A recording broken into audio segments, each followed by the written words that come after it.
A lot of people think police traps happen only in intense situations, but the truth is, the most common one happens in normal traffic stops. Officers ask a question that feels casual, like it doesn't even matter, but it's one of the most strategic lines they have. They use it because it gets drivers to talk, guess, explain, or admit something without realizing it. That's why I call it the dirty question, because it works on almost everyone.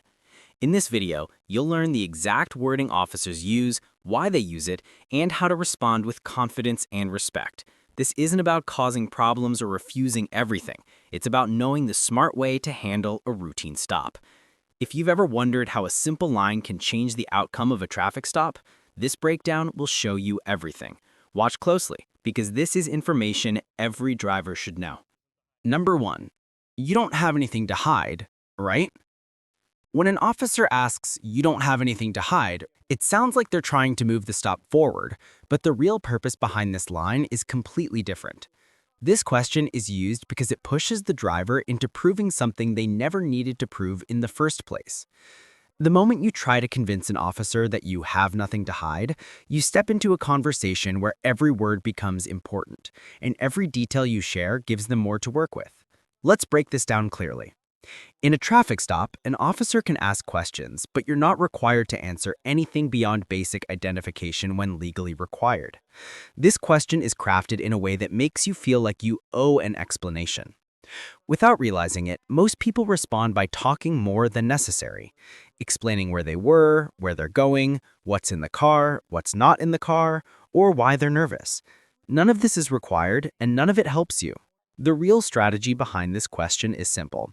If you say, "I have nothing to hide," the officer may follow up with, "Great, then you won't mind if I look inside." And just like that, a casual conversation turns into a request for a search. Many drivers get caught off guard and agree because they feel like saying no would make them look suspicious. But the law works differently. Your rights do not depend on whether you look suspicious. You are allowed to decline a search respectfully, and that decision cannot be used against you. This question is not about hiding something, it's about opening the door to voluntary consent. If an officer already had legal grounds to search the car, they wouldn't need your permission. They ask because they want you to authorize it. And once you agree, the entire search becomes lawful, even if you didn't fully understand what you were agreeing to. The smart way to handle this moment is simple and fully legal. Use a clear, respectful line that keeps the stop straightforward without adding unnecessary details. A calm response like, "Officer, I don't consent to searches," is enough. No arguments, no explanations, no storytelling. You're simply exercising a right everyone has. Number 2. Where are you coming from? When an officer asks, "Where are you coming from?" it sounds like small talk. But in a traffic stop, this question has a very specific purpose. It's designed to make you talk, because the more you say, the more chances there are for the officer to compare your words with what they see, what they smell, or what they believe might be happening. Most drivers answer automatically. They feel like they must explain themselves, so they start talking about where they were, who they met, what they were doing, how long they stayed, and why they're on the road. But none of that information is required, and none of it helps you. Here's the key point. You're not legally required to explain your personal movements. You can drive from your home, a store, a friend's house, a workplace. None of that is part of a basic traffic stop. But officers use this question because it often leads people to reveal details that can create new reasons for more questions. For example, if you say you're coming from a restaurant, the officer might suddenly become curious about whether you had drinks. If you say you're coming from a friend's place late at night, they may begin looking for signs of tiredness or impairment. The question is simple, but the follow-up possibilities are wide. Another reason this question is powerful is because officers compare your story with your behavior. If you seem unsure, change details, or sound nervous, they may think something is off, even if you're completely innocent. That's why this question is used so often. It opens the door for interpretation, and interpretation is the tool officers use to decide how deep the conversation goes. The smartest way to handle this question is to avoid stepping into unnecessary storytelling. You don't have to justify where you were or defend why you're on the road. The law allows you to keep your movements private. A polite line like, "I'm not discussing my day, am I being detained or am I free to go?" keeps the stop simple and prevents the conversation from spinning into more questions. This response doesn't challenge the officer. It doesn't create tension. It simply keeps the stop on track. You're still cooperative. You're still respectful. You're simply choosing not to give details that can create more trouble for you. In a traffic stop, clarity is power. You don't need to explain your life story. You only need to follow the required steps. Everything else is optional, and this question proves it. Number 3, mind if I take a quick look inside? When an officer says, mind if I take a quick look inside, it sounds casual, almost like they're asking for something small. But this single question is one of the most important moments in any traffic stop. It's not about a quick look, it's about getting your permission. And permission is extremely powerful in law, because once you say yes, even with just a nod, the entire search becomes legal purely because you allowed it. Here's the hidden truth. If an officer already had a lawful reason to search your car, they wouldn't need to ask. They would simply tell you what's happening and begin the process. The fact that they ask this question means they don't have enough legal grounds at that moment. So instead of relying on evidence, they rely on you agreeing. That's why this line is used so often. It turns a simple traffic stop into a full car search without needing any additional justification. Most drivers get caught here because they want the situation to end quickly. They think agreeing makes them look cooperative, or they worry that saying no might create problems. But the law does not work based on how you look. You are allowed to refuse a search, and refusing does not create evidence against you. It simply keeps your rights intact. Now think about what happens when someone says yes. The officer is free to open compartments, look under seats, check bags, examine items, and explore areas you didn't expect. Even if everything is clean and legal, something unusual, confusing, or misunderstood can still create trouble. Once the search begins, you no longer control what happens.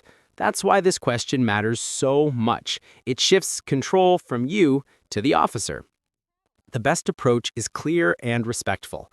You don't need excuses. You don't need to explain. You don't need to defend yourself. A simple line like, "I don't consent to any searches," is all it takes. It communicates your decision without turning the stop into an argument. This keeps the interaction professional. The officer continues with whatever they were legally allowed to do, and you avoid a search that never needed to happen. You're not being difficult. You're using a right that every driver has, a right that protects you from giving permission you never had to give. When you understand this moment, you handle the entire stop with confidence. A single sentence can keep the situation straightforward and prevent unnecessary complications. And that's why this question is one of the most important ones you'll ever hear during a traffic stop. Number 4, how much have you had to drink tonight? When an officer asks, how much have you had to drink tonight? They're not asking because they already know you were drinking. They ask because the way you answer can instantly change a normal traffic stop into a full DUI investigation. This question is designed to open a new path, one that many drivers walk down without realizing how serious it is. The moment someone hears it, they often feel pressured to defend themselves, so they respond fast. Nothing, just a little, one drink hours ago. And every one of those answers gives the officers something to work with. Here's why this question matters so much. If you admit to even a single drink, the officer now has a reason to investigate further. That can lead to more questions, field tests, or even a breath test. And once you go down that road, the stop becomes much longer and much more complicated. Even if you are completely fine, admitting something opens doors you never needed to open. But here's the part many people don't realize. If you say none, and the officer believes they sense something different, maybe the smell of mouthwash, maybe tired eyes, maybe slow movement, they may feel you're not being honest. That creates another problem. Either way, the question pushes you toward a situation where your words can be used to justify more steps. Legally, you are not required to answer this question. You are required to provide your license, registration, and insurance when asked, but you don't have to explain whether you drank anything. The reason this question is used so often is because officers rely on voluntary statements. What you admit can become evidence, even if you weren't breaking the law. The smart approach is simple, respectful, and fully legal. You don't need excuses. You don't need stories. You don't need to defend something you don't want to discuss. A line like, "I'm not answering questions," keeps the stop focused and prevents the conversation from turning into a long investigation. This response doesn't accuse anyone. It doesn't insult anyone. It doesn't create tension. It simply keeps the situation on the correct, legal path. The officer continues with the standard traffic stop, and you stay protected from giving information that could be taken out of context. Traffic stops move fast. One question can change the entire direction. Understanding this moment means understanding how to protect yourself with clarity, confidence, and simple words that keep everything straightforward. Number 5. Do you know why I pulled you over? When an officer asks, "Do you know why I pulled you over?" it might feel like the start of a normal conversation. But in a traffic stop, this question has a very specific purpose. It's designed to see if you'll guess the reason. And the moment you guess, you might confess to something they haven't even mentioned yet. That's why this question appears in almost every stop. Officers want to hear what you think you did wrong before they explain the real reason. Now, imagine this. You're pulled over and, without thinking, you say something like, "Was I speeding?" Even if you weren't. That single sentence can instantly turn into the officer saying, "So you were aware of your speed?" Your guess becomes evidence, not because the officer proved it, but because you said it yourself. This is how many drivers create problems they never needed to face. Another common mistake is when someone lists multiple possibilities.